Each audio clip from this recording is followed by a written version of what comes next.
It wasn't all that long ago that looking for love online was laughed at, but it says a lot about how much the World Wide Web has changed our lives that online dating and romance sites are now hugely popular and widely accepted within the community. Using them, however, is not without risk. Many Australians have fallen prey to professional scammers. Now the Australian Competition and Consumer Commission is releasing operating guidelines for dating and romance website operators to better protect Australian consumers. John Taylor reports. There are more people now in the world than ever before, but increasingly finding that special someone is a job for the internet. Dating and romance websites were once considered the domain of the desperate, but no more. Marriages have even eventuated from meetings from the click of a mouse. Online.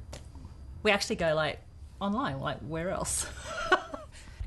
Business is booming, and for the companies involved, meeting people other ways is decidedly old-fashioned.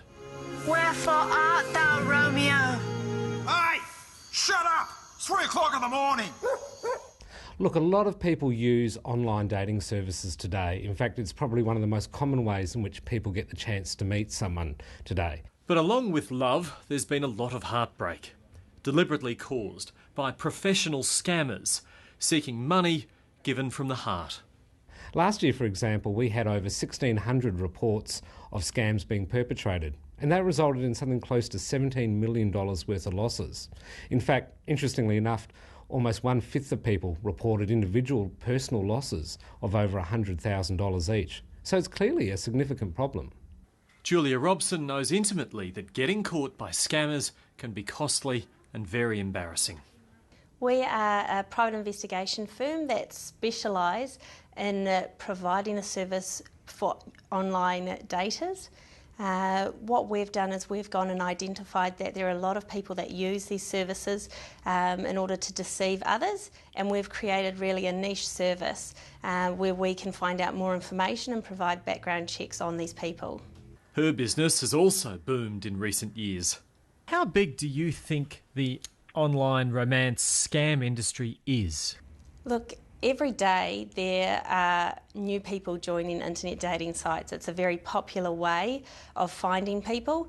Unfortunately though, the figures reflect that nearly $10 million a month is being sent overseas, particularly in Nigeria, by at least 10,000 Australians.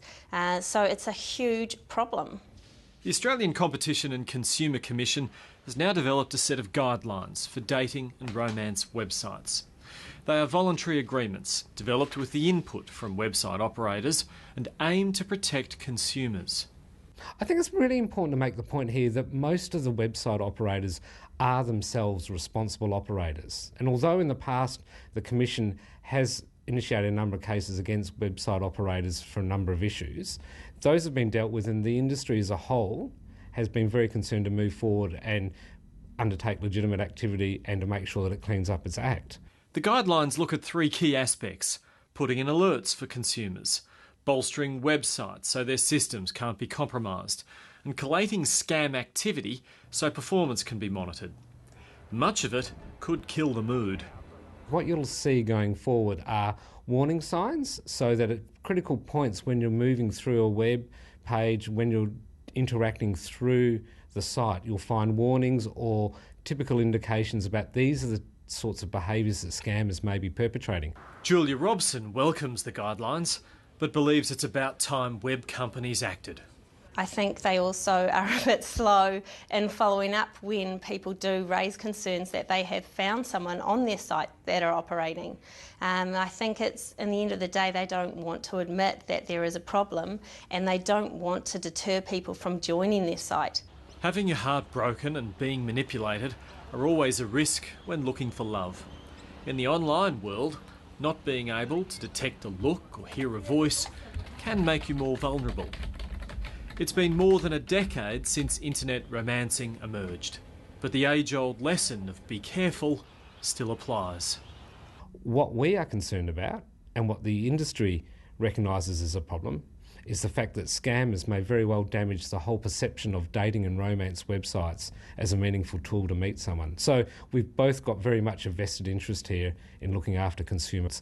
I have no issue with internet dating. I think it's a great way of meeting people and particularly a sign of the times now, but people just need to be a little bit more careful on how much information they give out to people and obviously who they let down their guard to.